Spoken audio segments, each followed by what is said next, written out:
a apresentação do... Qual que é o dele que está apresentando?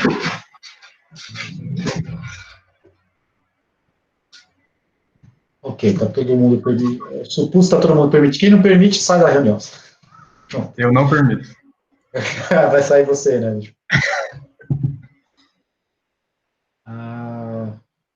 Por que eu não consigo deixar o Gustavo aqui no cantinho? Bom, vai lá, Gustavo.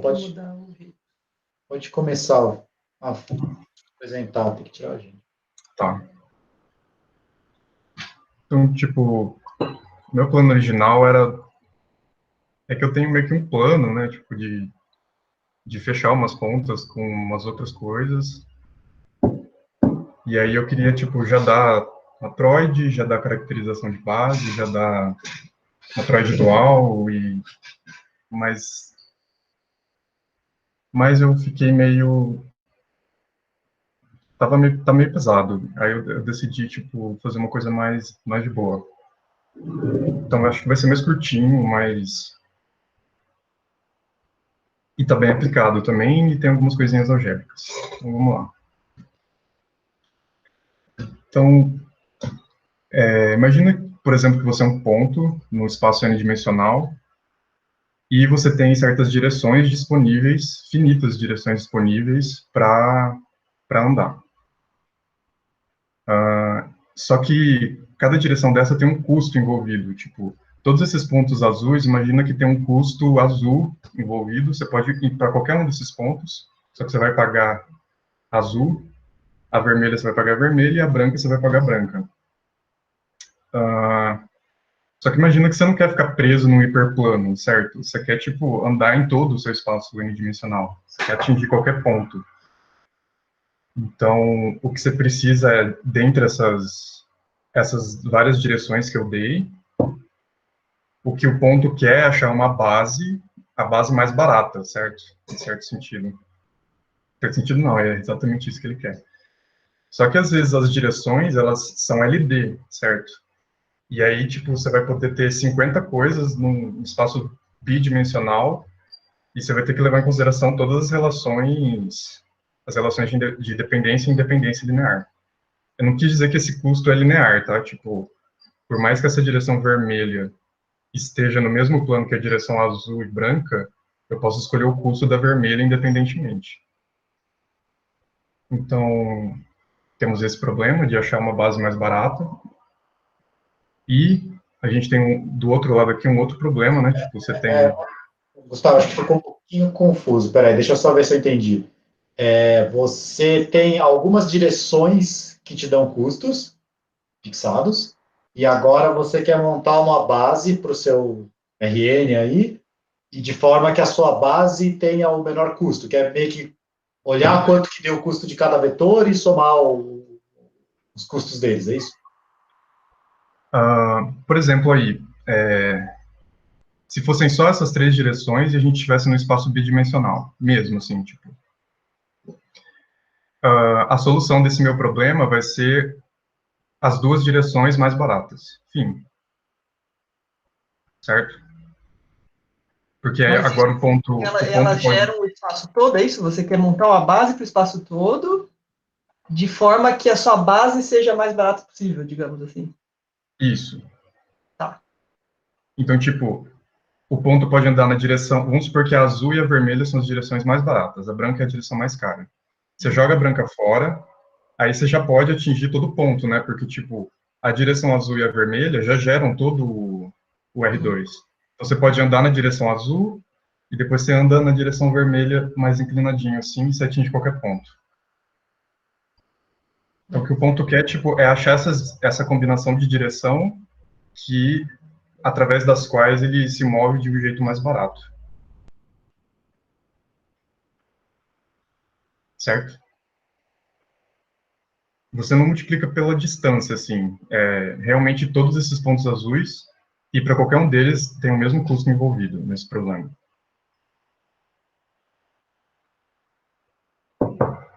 O outro problema seria, você tem diversas cidades, e você tem várias possíveis estradas que você pode construir entre essas cidades, que estão representadas aí como arestas.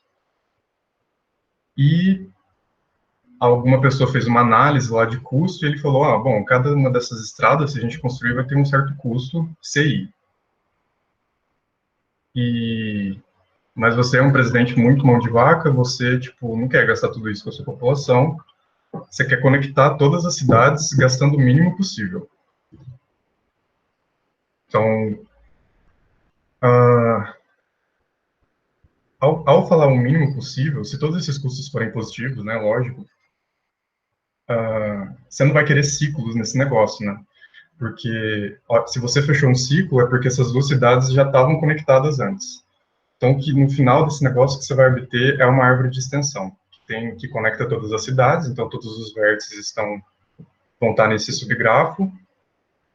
Só que você precisa achar uma árvore de extensão destacada, né, entre todas elas, porque tem várias árvores aí que cobrem todos os vértices, e você quer a que é mais barata, que a soma desses custos em si, só nas arestas da árvore, é o menor possível. Então, Gustavo, só interromper aqui de novo rapidinho, que agora hoje a Marina tá, que ela não estava no de topologia, aí ela está reclamando da tradução que a gente acabou fazendo, o spanning tree, aparentemente tem uma tradução, obviamente tem uma tradução para português a padrão, e não é a que a gente usou. É a árvore geradora. é geradora, né, de extensão? O espaço span é um gerador.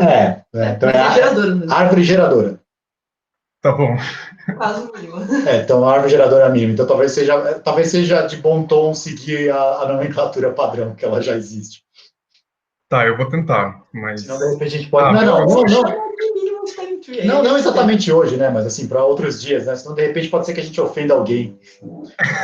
E que isso é por experiência própria. Eu já tive aluno defendendo em área de análise, e aí a gente estava usando um termo lá, e a pessoa virou, então, esse termo não é o que as pessoas usam, vocês estão inventando, né? Tipo, vocês traduziram de outro jeito. Eu falei, então, desculpa. Tipo, você traduzir LI como outra coisa. Não, a minha estratégia nessas coisas é sempre ir na página da Wikipédia, da coisa em inglês, aí eu vou para a página em português, e eu acho que eu vi isso lá, tipo, a árvore de extensão. Eu faço isso também, mas às vezes o problema é que você cai na Wikipedia, se o cara que fez é português, não brasileiro, aí pode ser diferente. Sei lá, você ia poder traduzir corpo como campo. Para Portugal, corpo é campo, né? Mas, bom, chega de digressões aqui. Bom, é isso. Mas a gente está procurando essa árvore geradora. Tá aí uma árvore geradora, pegando todos os vértices, em vermelho. Bom, a gente podia, né, tipo, ser um matemático bem troll e falar, bom, é finito, então é compacto, assume mínimo, fim da apresentação. Só que a gente não quer testar tudo, certo? Todas as combinações. Porque no problema da esquerda, se o espaço for tridimensional e eu te der 50 vetores, 50 direções diferentes, você vai ter 50 combinação 3 a 3, né? Desde que combinação 3 a 3 dos 3 que são LI, certo? Você vai ter que ver isso daí. E no problema direito, acho que é mais rico ainda em combinação, dependendo do tamanho do grafo. Então, a gente quer um jeito mais inteligente de achar essa solução mínima. E acontece que o jeito... Bom, testar tudo é o jeito mais bobo possível, né? O segundo jeito mais bobo possível é começar com nada e ir acrescentando as coisas, as melhores coisas possíveis, né? Então, o ponto, ele vai acrescentar a direção mais barata agora, aí depois ele vai acrescentar a direção mais barata LI com essa, aí depois ele vai acrescentar uma terceira direção LI com essas três, a mais barata disponível, e assim por diante, até ele construir uma base. E no problema da direita a gente vai fazer a mesma coisa, e nos dois casos funciona. Estão aqui, tipo... Porque o que essas coisas têm em comum que faz esse algoritmo funcionar nas duas? É isso que eu gostaria de responder até o final da apresentação. E dar outras direções da teoria. É uma teoria nova, né? Tem muito o que fazer. Então, só para motivar mais um pouquinho, algumas aplicações, então, dentre outras, otimização combinatória, que é sobre o que a gente estava falando agora. E tem uma versão do teorema de Kuratowski que eu achei muito interessante. Então, teorema. Você começa com um grafo G, e aí a gente vai fazer uma construção, a gente vai construir um matroide do G sem acento, porque matroide eu acho que não tem acento. Eu vou tentar falar um pouco dessa construção ainda hoje. E aí tem uma outra construção que é dualizar um matroide. E aí você constrói o dual desse matroide M estrela de G. Se esse dual vier de um outro grafo, via a mesma construção que você usou ali em cima, você pode concluir que o grafo original era planar e que esse tal grafo que deu o dual era exatamente o grafo dual. Todo mundo sabe. O grafo dual já deve ter aparecido em algum momento? Ou não? Acho que tem Não, no... acho que dual ninguém falou, não falou de matroide, então assim, digamos que o seu diagrama G tem, planar, sim. a gente parou no G planar, talvez, o igual a gente entende, e as flechas. As Pô, flechas realmente eu não dei ainda. Tem uma flecha que já dá para explicar que é desse G planar para o G estrela. O que é o G estrela? Tipo, se o G é planar, você pode colocar ele em R2 e realizar as arestas como sendo curvas suaves no R2, ligando os vértices que vão ser pontos de R2. Aí você divide esse trem em regiões, cada região vai ser um vértice, e aí você liga um vértice no outro, se as regiões são vizinhas através de uma aresta, assim, certo? Acho que todo mundo já deve ter feito um desenho desse na vida. Enfim. Aí esse teorema tem tipo que uns grafos proibidos que não podem aparecer escondidos dentro do seu grafo, e escondidos não é necessariamente ser um subgrafo, é um pouquinho mais complicado. Só que esse teorema tipo, o teorema de Kuratowski é mais uma caracterização, talvez, de planaridade. Esse teorema meio que te dá esse G estrela, que é o dual do seu grafo planar, ele nem sempre é único. Só que todos os duais de G, por mais que ele tenha mais do que um dual, a hora que você fizer essa construção, que a gente vai falar hoje, de pegar o G e construir o matroide dele, vai cair no mesmo matroide. Então isso é um pouquinho especial, digamos assim. E não, é bastante. Enfim, só para dizer que a teoria serve para alguma coisa, certo? Só então, atrapalhando de novo, o fato do G ser planar, em geral, a gente acaba tendo uma representação no plano e a representação não é única. Então, aí eu acho que isso vai atrapalhar um pouco o seu dual ou não. Mas aí você está querendo dizer que o matroide já é intrínseco, do tipo, o matroide ele é a partir do G, não da representação planar. Para cada representação você vai ter um dual e não necessariamente eles são isomorfos como grafos, certo? Então você vai ter vários G. Mas a imagem a hora que você pegar o matroide desse cara, vai ser o mesmo matroide. Então o matroide está bem definido a partir do grafo. Legal. Ele é especial. Então, vamos lá, tipo, da onde... acho que quem definiu isso, quem definiu matroide, acho que as primeiras definições foram do Whitehead. Não faz muito tempo, não, 1900 e alguma coisa. E a motivação, né, bom, eu não tenho QI para ler a mente do Whitehead, mas é mais ou menos nessa direção. Gustavo, só apareceu essa pergunta no chat, que é o que é o G com tio que tinha na pergunta, no slide anterior. Peraí. Tá. Então você começou com o grafo, construiu o matroide dele, seja lá como for que a gente faz isso. Depois, se a gente dualizou, seja lá como for que a gente faz isso.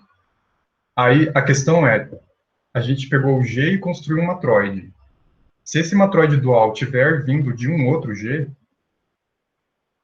de um G-til, essa é a hipótese do teorema, certo? Tipo, o dual ele veio de um grafo também. A gente chama um matroide, quando ele vem de um grafo, de um matroide gráfico. Então, quando o dual é gráfico, o grafo que você começou é planar, certo?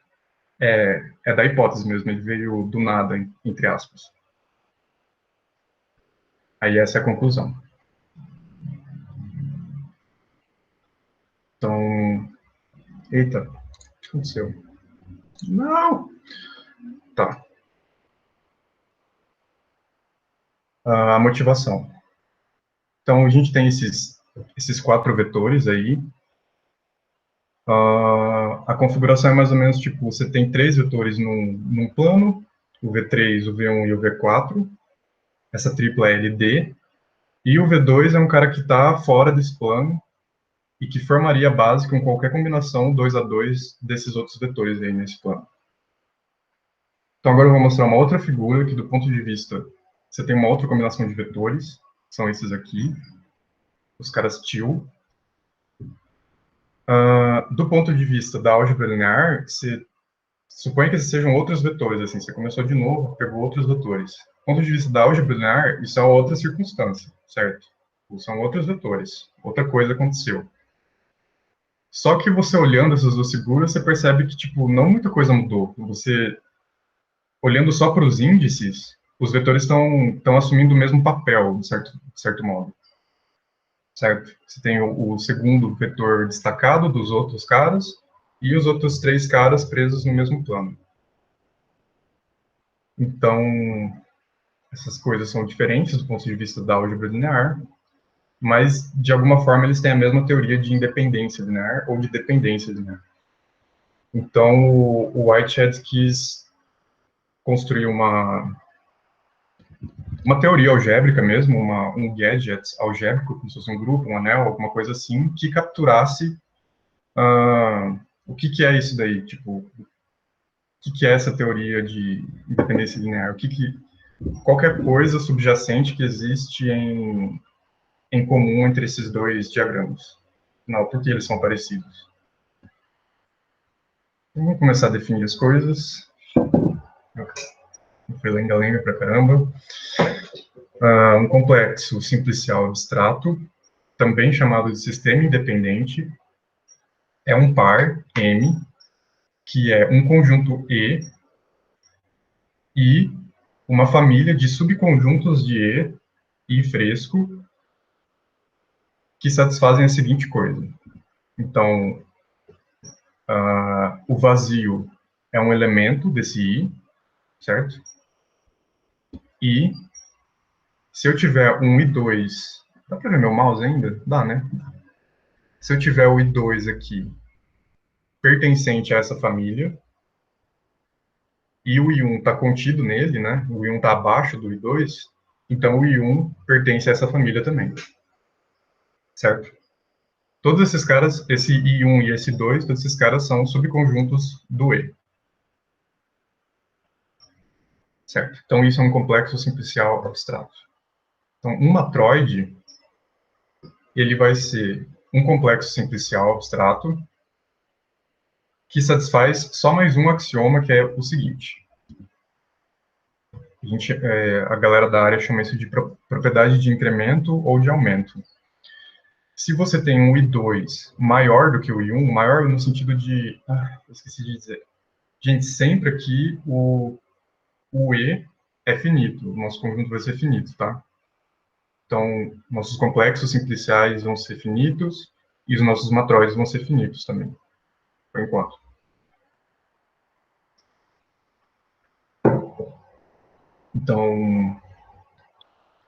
Então é possível, tipo, contar quantos elementos tem o I2 e quantos elementos tem o I1. Se o I2 tem mais elementos do que o I1, então deverá haver um X no I2, tal que a hora que você reúne com o I1, ainda é um elemento independente, certo? Então, vamos para a álgebra linear, tipo, suponha que pega o I2 como sendo um conjunto de vetores independentes, certo? Aqui, onde o meu mouse está tentando balançar. Se você pegar um subconjunto de vetores independentes, ainda é independente, certo? Então, ainda é independente. Tipo, vê essa família I aqui como sendo vetores independentes, como sendo relação de independência linear, e E como sendo um conjunto de vetores num espaço vetorial qualquer. E aí aqui embaixo, se você pegar o I2, que é independente, e ele tem mais elementos do que o I1, que é independente, então, para uma argumentação assim de dimensão, assim, rapidinho, o I2 ele é um espaço, ele gera um espaço com uma dimensão maior do que o I1, certo? Então deve ter um vetorzinho lá especial que está numa direção nova para o I1 que você pode pegar e essa coisa ainda é independente, certo? Ixi. Então, esse é o axioma extra. E, bom, isso é uma Freud. Alguma indagação filosófica. Não faz sentido. Espera aí, deixa eu só confirmar algumas coisinhas aqui para ver se eu entendi. Você usou uma união quadrada ali só para destacar que ela é adjunta, é isso? Que o x não está no I1? Sim, né? De fato, o x ele tem que estar no I2, exceto o I1. Tá bom. O x é um elemento novo. Ele tem que ser um elemento novo. Senão você juntou e ele já estava no I1, e tipo, isso a gente já sabe que é independente, e esse axioma não falaria nada. E o que você quer dizer? Então, mas esse ser independente quer dizer pertencer a I, certo? Exatamente. Então, só para... Então, essa frase, assim, ela está com um pleonasmo, mas é isso mesmo. Tipo, I1 unido com X pertence a I. Tipo, isso quer dizer ser independente. Sim, esse é o jargão, tipo... Tá bom. Que vem de álgebra linear, igual o exemplo que você falou. Exatamente. Realmente, a gente, no contexto de matroide mesmo, por mais que a gente não esteja falando de um matroide linear, que é um matroide que vem da álgebra linear, a gente chama essa família aí de I fresco de independentes do seu matroide. Então, se o I2 é maior do que o I1, tem que ter um elemento do I2, exceto o I1, que a hora que você acrescenta no I1, continua sendo independente. Essa é a propriedade de incremento. Então, eu vou seguir. O exemplo, então, clássico, que é tipo o que motivou, tomando F uma matriz e seus vetores coluna E, né, tipo, só as colunas dessa matriz, que está aí, como é um conjunto finito, considera independência como sendo independência linear. E é possível mostrar que isso é um matroide, ou seja, que esse conjunto E com os subconjuntos de E que são linearmente independentes, eles satisfazem I1, I2 e I3. É tipo... Você precisa... É prova de que satisfaz o axioma mesmo. Né? Acho que eu meio que comentei por cima. A prova do I3, que é a única mais complicadinha. E é daí que vem o nome matroide, aliás. Tipo, vem dessa matriz. Não sei. É isso. Nomenclaturas. Então aqui, tipo, a gente já tem um pezinho na que é a questão de representabilidade de matroides. Né? Tipo, o matroide é K-representável, onde por K eu quero dizer um corpo, se ele é exatamente um matroide de vetores coluna de uma matriz com entradas nesse corpo, certo? Então, se você pega uma matriz real e considera o matroide dos vetores colunas dessa matriz, esse é um matroide R representável, certo? Então, aqui já começa, tipo... Tem um comentário sobre a teoria é mais rica do que meramente álgebra linear, certo? É aqui que começa. Nem todo matroide é representável, no sentido de que existem matroides que, para qualquer corpo que você pega, você não consegue uma configuração de pontos, assim, no espaço K vetorial, que dá exatamente a teoria de independência do matroide. Tipo, a gente tem mais liberdade aqui do que a álgebra linear nos permite. É isso que eu estou querendo dizer. Então, matroides lineares é uma subfamília estrita de todos os matroides possíveis. Provar que o matroide que não é linear, ele nem é tão complicado assim. Eu acho que ele tem 1, 2, 3, 4, 5, 7, acho que tem 8 elementos, se eu não me engano, uma coisa assim. Mas sairia muito do escopo do que a gente vai fazer. Só estou dando, tipo, algumas direçõezinhas aqui, tipo, existe isso. E mais do que isso, tipo, a noção de K-representabilidade é sensível ao corpo que você toma. Então, ser K1 representável não significa ser K2 representável para um outro corpo. Então, um exemplo é esse cara. que a gente tem aí é o que a galera da área chama de configuração de incidência. Então, você tem, tipo, vértices, que são essas bolinhas, retas, e aí, tipo, se o ponto está na reta, a gente fala que esse ponto está incidente nessa reta, certo? Note que você tem uma reta redonda aí no meio, que liga os três pontos médios do triângulo externo. Não me engano, a galera chama isso de plano projetivo, porque ele é especial no sentido de que todo ponto tem três retas passando por ele, e toda reta tem três pontos incidentes nela. Então, são 7 pontos, 7 retas. E esse é uma matroide F2 representável. Então, F2 é aquele corpo que só tem o 0 e 1. A hora que você soma 1 com 1 dá 0. E multiplicação por 1 é multiplicação por 1, multiplicação por 0 é multiplicação por 0. Né? O FP, no caso do primo 2. Então, essa é a matriz dessa configuração de incidência. Se você pegar, tipo... Se você pegar dois vértices... Um pouquinho. Antes de você ir para a representação com a matriz, o que é a representação direto a partir do desenho? Você está... O seu conjunto I vai ser as retas? Conjuntos finitos de retas? Não. O que é? O que é exatamente o E e o I para esse primeiro exemplo? O E são os vértices. E cada reta que está desenhada aí são conjuntos LD minimais. Né? Então, isso quer dizer que, tipo, se você pegar esse ponto, e esse ponto, dá LD. Mas só esses dois aqui ainda é LI. Estar na mesma reta quer dizer que eles são LD.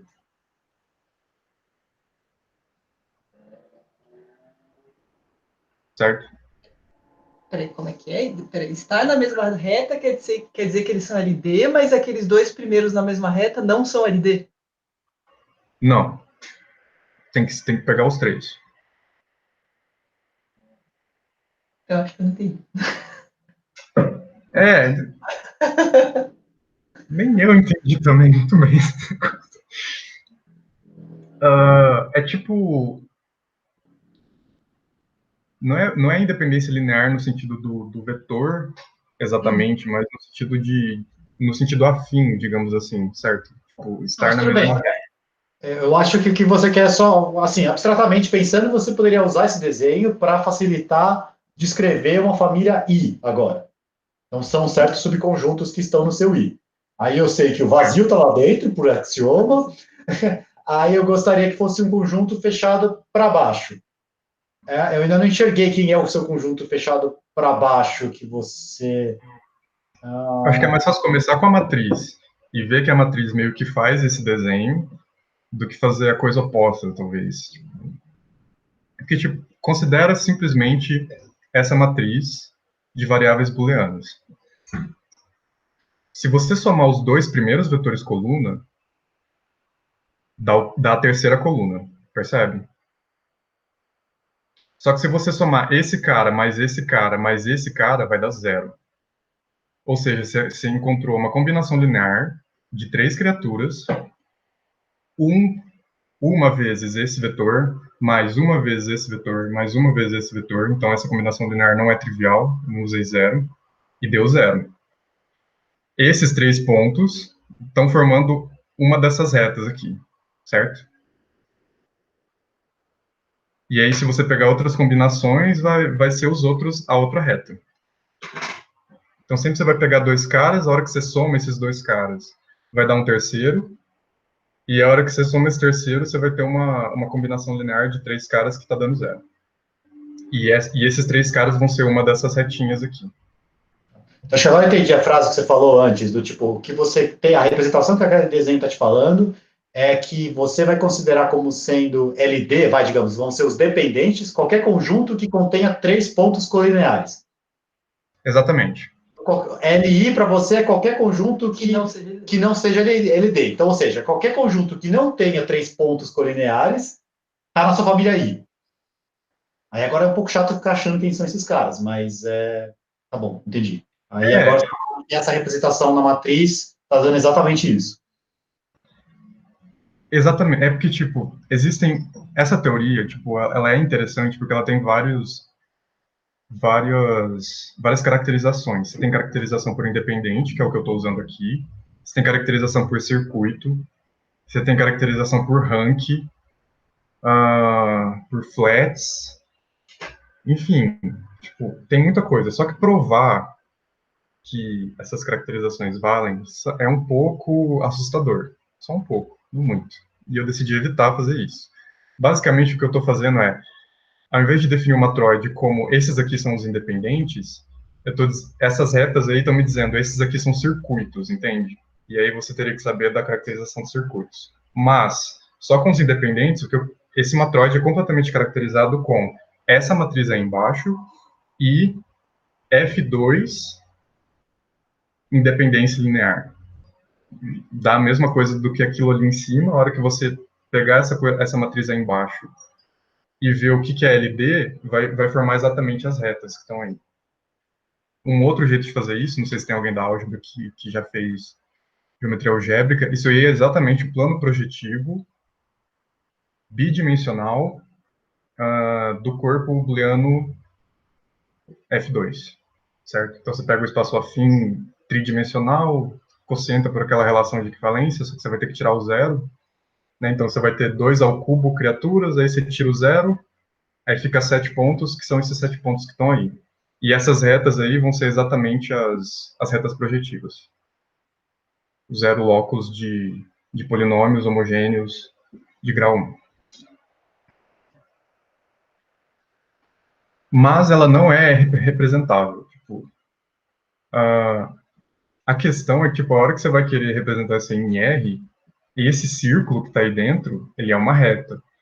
E aí você vai usar alguns teoremas de trigonometria mesmo, e você vai chegar na conclusão de que menos 1 é 1, assim, lá no meio. Não vou dar detalhes. Ou seja, literalmente você chega na característica de que se o seu corpo não tiver característica 2, assim, você não vai conseguir fazer esse negócio. Você não consegue colocar pontos, assim, no R alguma coisa que dá esse negócio, certo?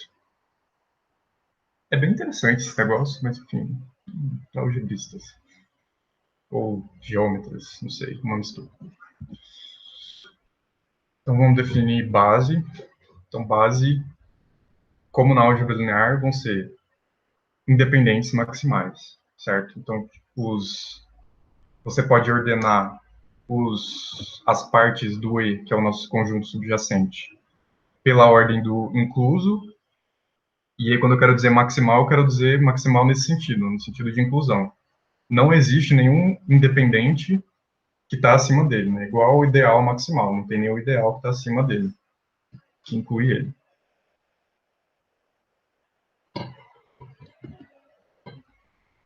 Nota que, tipo, se eu te der as bases, você meio que recupera uma Troide.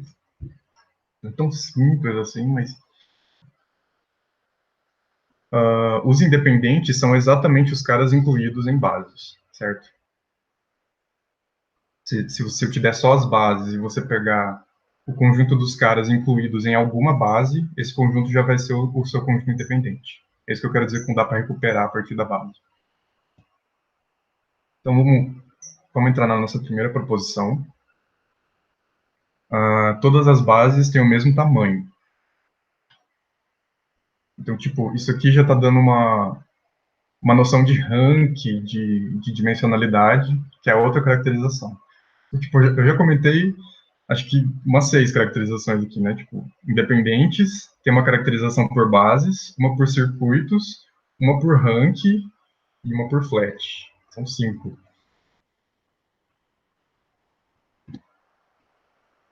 Então vamos começar a demonstração. Tipo, eu vou precisar um pouco da memória lá.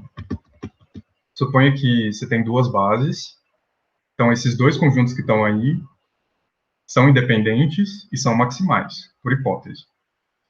Aí agora supõe que o B2 tem mais elementos do que o B1. Ou seja, que que essas bases têm tamanhos diferentes, né? A gente está supondo a negativa da proposição. Bom, mas daquele negócio do axioma do aumento, a gente tem que achar um B2 no cara maior, que não está no menor, tal que a hora que a gente acrescenta esse cara do maior no menor, ainda é independente. Bom, mas a gente tinha começado com B1 maximal, então isso não pode acontecer, porque esse B1 união com B2 é um independente que está acima do B1, mas a gente contrariou a maximalidade do B1, então isso não pode acontecer. Se a gente tivesse trocado o B1 e o B2 de lugar, a gente chega na mesma contradição, certo? Mutandis mutatis. Então, da tricotomia, essas cardinalidades têm que ser iguais. Certo? Acabou. Então, lembrando, bases que são independentes maximais têm sempre a mesma cardinalidade. É isso que a gente provou. Então, agora a gente vai entrar um pouco de otimização. Considera, tipo, um peso que vai do E para o R+, certo? Então,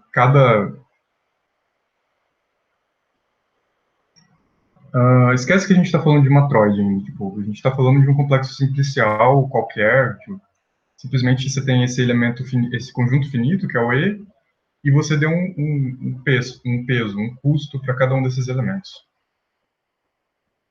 Então, claramente a gente pode estender essa função para qualquer subconjunto do E, né, simplesmente somando, lembrando que o E é finito, então essa soma está bem definida. É só uma soma finita de finitos números reais. Então, o problema que a gente quer achar é, suponha que você queira encontrar a base de menor peso. Então, você quer encontrar um independente maximal, que não pode ser estendido, e que tenha o menor peso possível, né? Que o W dele é o que dá a menor soma. Então, de fato, o algoritmo guloso é uma boa primeira tentativa, assim, já é um pouquinho melhor do que você tentar todas as combinações possíveis, tentar todas as bases e ver o que dá. Então, deixa eu definir o que é o algoritmo guloso. Então, é assim, a gente começa com o independente trivial, que é o vazio, e isso é um independente, esse é o axioma 1. Então, vamos supor que a gente está com um independente qualquer em um momento do algoritmo.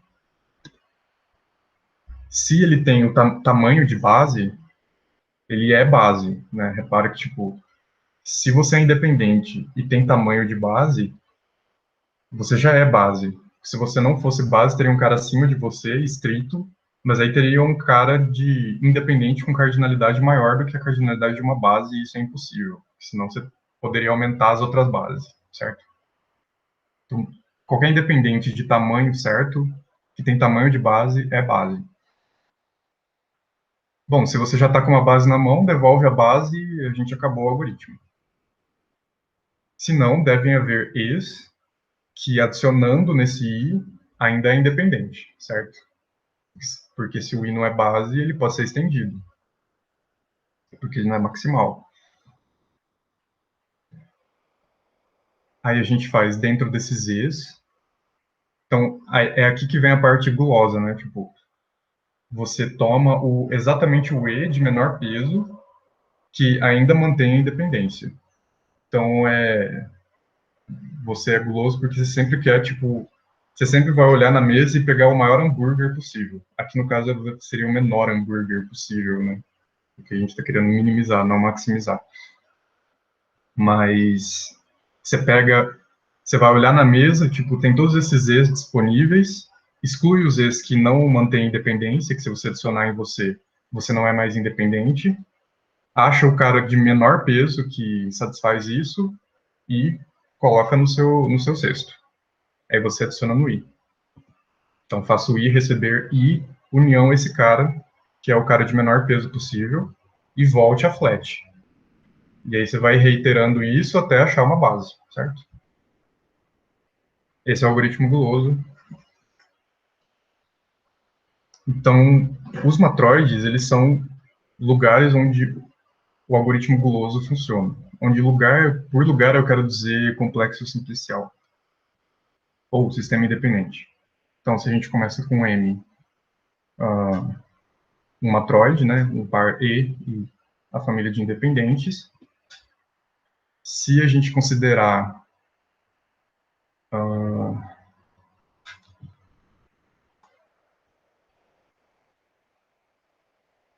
tá tudo certo? Tipo, tá todo mundo me ouvindo? Que silêncio.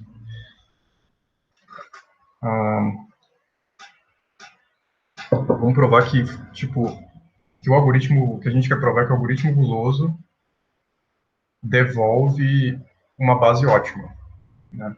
Então, suponha que o GW seja a base retornada pelo algoritmo guloso. De fato, ela é a base de menor peso, certo? Então, você começa com vazio, aí você pega o E com menor peso, aí você vai estendendo isso de maneira que você sempre tem um independente, sempre tomando o elemento de menor peso possível. Gustavo, só sendo um pouco chato aqui, mas é que já estava com esse probleminha no outro e agora vai de novo, né? Essa base que você volta é uma base de menor peso. Então, porque senão dá a impressão que você está tendo unicidade aí, certo? Então, lá no algoritmo guloso, quando você pegava um cara, era um cara que tinha menor peso, né? Porque o menor peso pode ter mais de um. Mais uma instância que realiza, né? Você escolhe uma qualquer, e aí agora você consegue uma base de menor peso. Ah, sim. Ah, entendi o que você quer dizer. Desculpa, não é destacado, não é único. Isso, então, não, tem que só dar uma ajeitadinha no português aí. São pequenas sutilezas, mas que na hora que a pessoa vai ler, pode induzir a um erro aí, né? Tipo, tá tudo destacado. Certo? Ah, eu fiz isso na árvore de extensão também, né? Tipo, é a árvore de extensão. Eita. Pode ser. A árvore de extensão também vai ser isso, é sempre uma árvore, tem que tomar um pouquinho. É a árvore geradora aí. Tem que tomar um pouquinho de cuidado com os artigos aí, porque senão o pessoal de fundamento pode reclamar. Certo. Então, você rodou o seu algoritmo guloso, às vezes você vai ter mais do que uma alternativa de estender o seu independente, e aí você vai ter que escolher uma, enfim, você pode acabar em conjuntos diferentes. Mas, enfim, vamos pegar um GW, então. Ao invés de ser a base, uma base retornada pelo algoritmo guloso, e a gente quer provar que esse é o menor peso possível de bases. Né? Eu chamei prova de correção do algoritmo aqui. Não sei se tem alguém da Comp por aí, mas, tipo, sempre quando você vai provar que o algoritmo guloso funciona para um problema, no fundo você vai meio que fazer isso daqui. Principalmente se o problema envolver, de fato, for um matroide, assim, você vai acabar na mesma argumentação. Então, suponha que não, suponha que tem uma base mais barata do que a base que o algoritmo guloso devolveu para a gente, né? Então, vamos organizar essas duas bases em ordem W ascendente. O que eu quero dizer com isso? O peso do B1 é menor ou igual do que o peso do B2, que é menor ou igual do que o peso do B3, assim por diante, certo? Esses caras estão dispostos em ordem ascendente de custo. Então, suponha que todos os W de GK, que está aqui desse lado, sejam menores ou iguais do que W de BK. Então, do mero fato de, tipo, soma ser compatível com a ordem dos reais, certo? Reais é corpo ordenado, você teria exatamente a negativa disso aqui.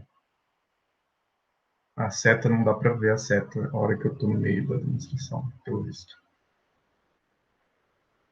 Certo, é só, tipo, somar com K em N os dois lados dessa desigualdade e você, tipo, chega exatamente na negativa da hipótese azul.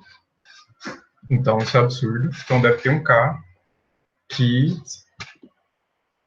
Deve haver um K que esse negócio aí está invertido, certo? Tricotomia. Eu acho que eu já chamei o K desse K, certo? Tipo, eu não peguei um K barra destacado. Tipo, esse é o K. Então, considere esses dois conjuntos aí. o IK menos 1, que é o G1 até o GK menos 1. Então, esse IK menos 1 que está aqui é um subconjunto do GW, que está aqui, né? Tipo, é do 1 até o K menos 1. E o BK é também um subconjunto do B, que vai ser, tipo, só até o K. Repara que pelo axioma 2, que é quando um cara está dentro de um cara independente, ele é independente também, essas dois caras aí são independentes. Só que o segundo cara é maior do que o primeiro cara. Então, pelo axioma 3, a gente pode achar um cara no maior, que não está no menor, que a hora que você acrescenta no menor, continua sendo independente, certo? A gente vai chamar esse cara de BI. Mas repara que o W de BI é menor ou igual ao vermelho do que W de BK, porque a gente organizou em ordem ascendente esse conjunto, o B aqui. Então, tipo, o BI foi tomado aqui dentro do BK, então, tipo, esse cara é menor do que o último cara, certo? E aí, isso é menor do que W de GK. Por hipótese. Tá em algum lugar aqui. Então, deve haver K com W de BK menor do que W de GK, certo? Só que repara que isso é um absurdo, porque o algoritmo guloso, em algum momento, o I do algoritmo guloso era exatamente esse que está aí, o IK-1, que é o do G1 até o GK-1. Só que o algoritmo guloso escolheu o WGK, certo? Esse foi essa uma escolha do algoritmo. Só que repara que, tipo, tinha um cara melhor, que era o BI, para escolher. Então, o algoritmo guloso não foi seguido na produção do GW. E aí a gente chegou num absurdo. Certo?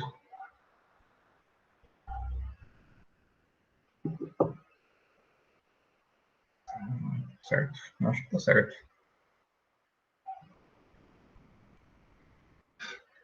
O BI era melhor. Tipo, no passo K do algoritmo, ele devia ter escolhido o BI, ou o BK.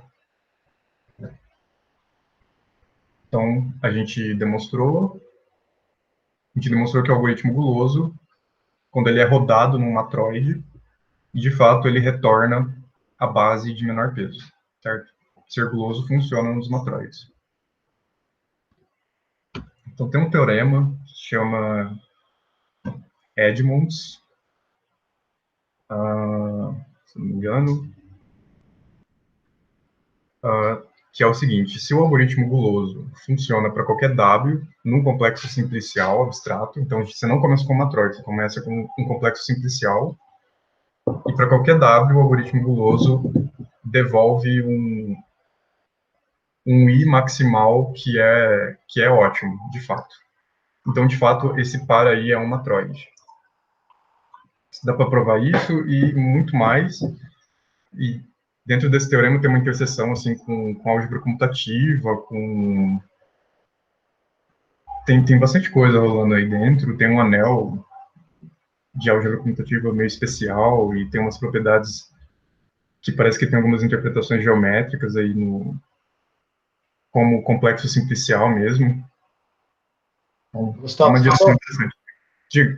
só entender aqui o enunciado desse aí. Então, você está querendo dizer que se para qualquer W, né, qualquer função de peso que você fixa, o algoritmo guloso, para encontrar base de menor custo, funciona. Então, ele é um matroide, é isso? Tipo, você começa com um par que satisfaz I1 e I2. Você não sabe se ele satisfaz I3 ainda, certo? Ok. Aí você adiciona a hipótese de que, para qualquer peso que você pegar, o algoritmo guloso funciona. O algoritmo guloso nessa instância aí que você fez agora, tipo, para achar base de menor custo. Menor peso. Isso, Tá isso. bom. Aí, tipo, se funciona sempre, quer dizer que você tem I3. Você ganha o I3 depois. E aí vira um matroide. Então, agora a gente vai entrar em gráficos um pouco. Eu queria fazer aquela construção, tipo, você começa com um grafo, você termina com um matroide, Quanto tempo a gente tem? Achei que estava mais curto. Certo, então, lema. Se a gente pegar um subgrafo S de um grafo G e ele não tiver ciclos, então o S tem o número de componentes conexas do S é número de vértices do S menos número de arestas do S, certo? Esse é o nosso lema. Então, por exemplo, se você pegar uma árvore e colocar esse negócio na fórmula, né? Por exemplo, uma árvore tem sempre... Se uma árvore tem n vértices, ela tem n menos 1 arestas, aí fica n menos n menos 1, que dá 1, e uma árvore, de fato, é conexa. Então, ela tem uma componente conexa. Então, pelo menos para árvores, esse lema está funcionando.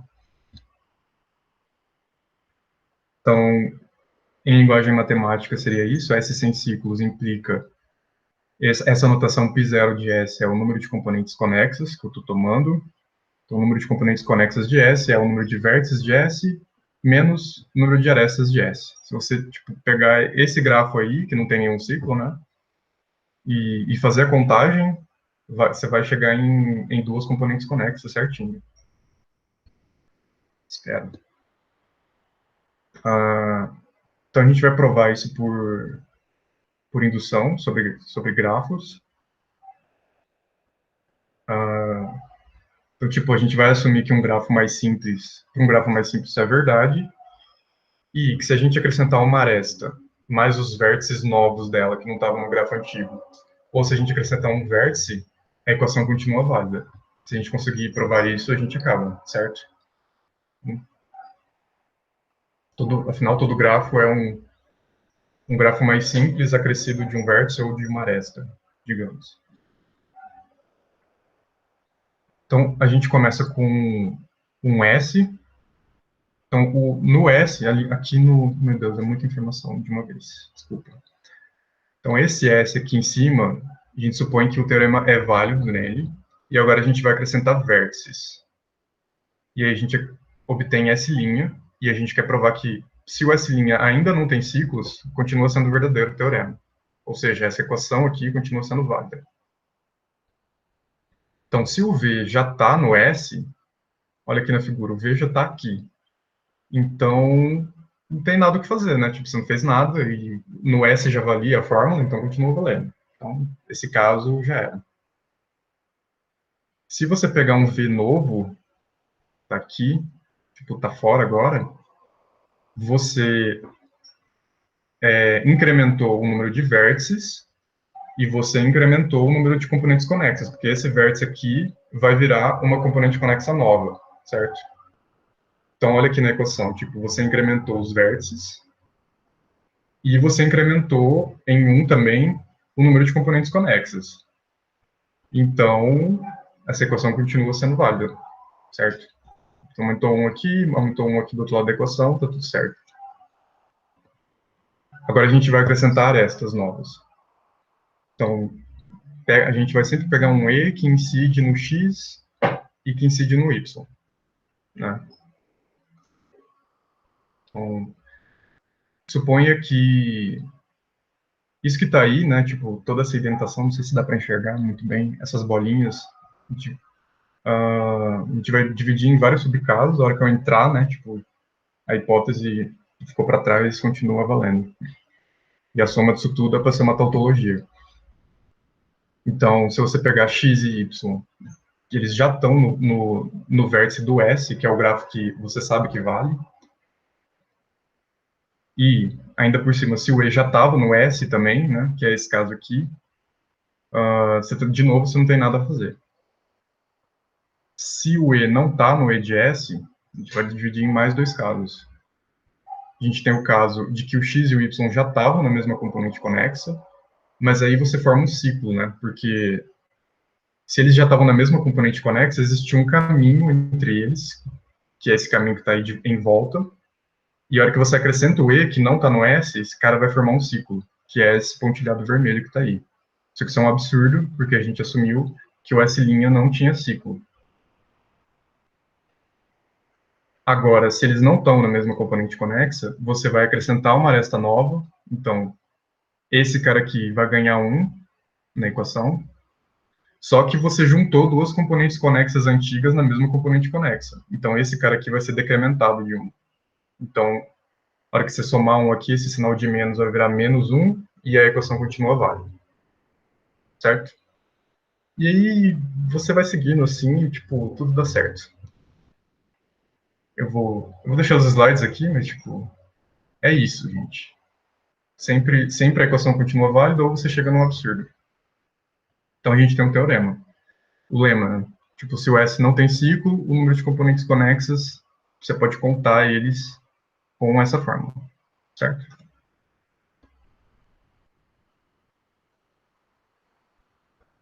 Então, teorema, se você pegar G, um grafo, então agora a gente quer construir um matroide a partir do G.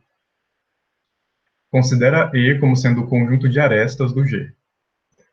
Então, o nosso conjunto vai ser esse. O grafo é finito, então ele deve ter finitas arestas. E esse vai ser o conjunto subjacente. Agora a gente precisa definir quem que vai ser a nossa família de independentes para construir um matroide, certo? E a gente vai tomar essa família como sendo a coleção de conjuntos de arestas de subgrafos sem ciclo. São exatamente o cara que a gente tentou caracterizar antes. E o teorema, né, tipo, o que carece de ser demonstrado é que, de fato, isso é um matroide, ou seja, que esse conjunto e essa família de independentes, de fato, satisfazem aqueles 3 axiomas que a gente discutiu no começo.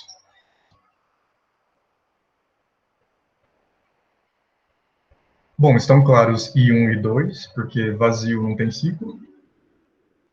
E se você tiver um cara que é subconjunto de um cara que não tem ciclo, ele não pode ter ciclo, porque se ele tiver ciclo, ele está contido no outro, e aí o outro vai ter ciclo também, certo? Então, fechado por baixo, então I1 e 2 é bem fácil. Já está pronto.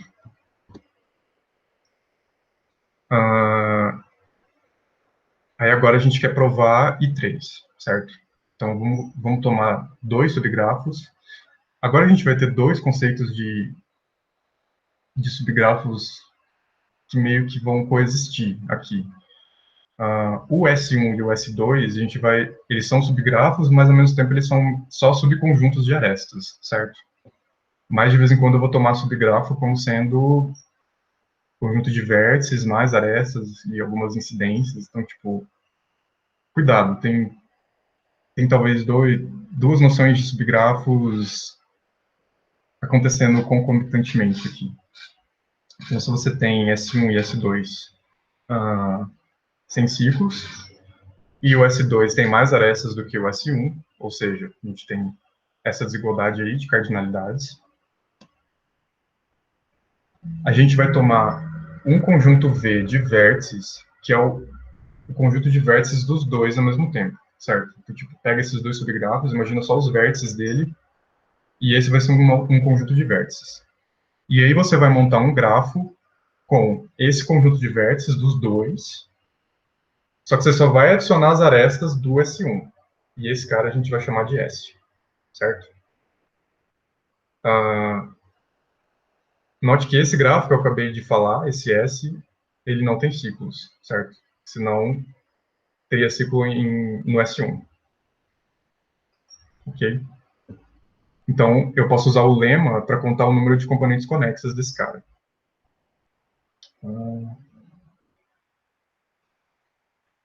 Certo. Então, a gente tem esse número aí de componentes conexas, C1, que é V menos S1,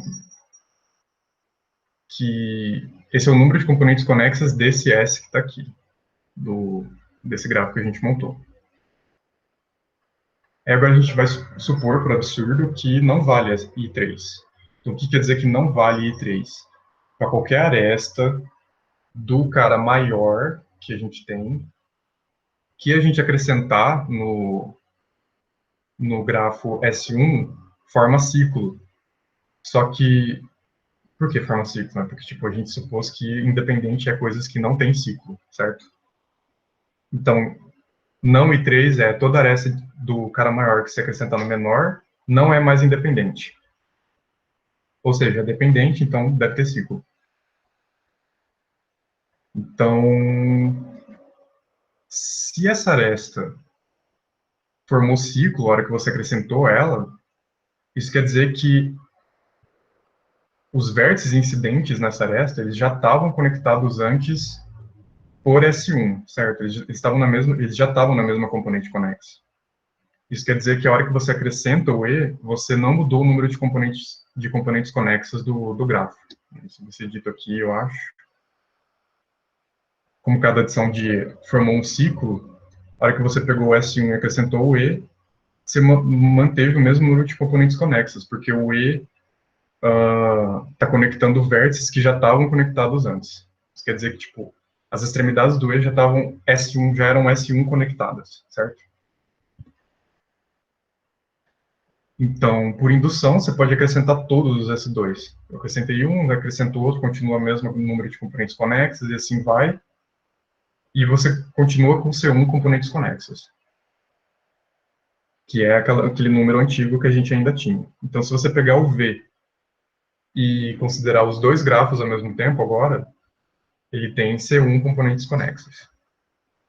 Só que se você pegar esse grafo que está aí e tirar os grafos que estão, as arestas que estão no S1, exceto o S2, a gente vai obter esse novo grafo S', que é os vértices dos dois, só que só com as arestas do S2, certo? Então a gente pegou os vértices dos dois, acrescentou só as arestas do S1, teve um número de componentes conexos, aí a gente acrescentou as arestas do S2, continuou com o mesmo número de componentes conexos, aí agora a gente vai tirar as arestas de S1 que não estão em S2, vai obter um outro grafo, só que como você retirou arestas, isso quer dizer que o número de componentes conexas tende a crescer, certo? Porque você desconectou o seu grafo. Então esse cara deve ter um número maior de componentes conexas, C2. E ele continua sendo sem ciclos, então a gente continua podendo aplicar aquela fórmula do lema para ele. Está totalmente confuso isso, né? Não deu tempo de fazer um desenho para isso, desculpa. Mas, enfim. Então, the bottom line is, tipo, quando eu criei esse S' aqui, eu retirei alguns grafos, algumas arestas desse grafo aqui, dos dois juntos. Então, o número de componentes conexas tende a crescer. Então, C1 fica menor ou igual do que C2. Só que eu posso usar o lema nesses caras. Isso dá cardinalidade de V menos o número de arestas de S1, menor ou igual do que a cardinalidade de V menos o número de arestas de S2. Porque repara que isso é exatamente o oposto do que o que a gente começou, né? Então, a gente começou com dois caras com essa desigualdade de cardinalidade, a gente supôs a negativa de 3 e chegou na desigualdade revertida. Certo? Um absurdo. Então, o I3, por redução ao absurdo, deve ser verdadeiro.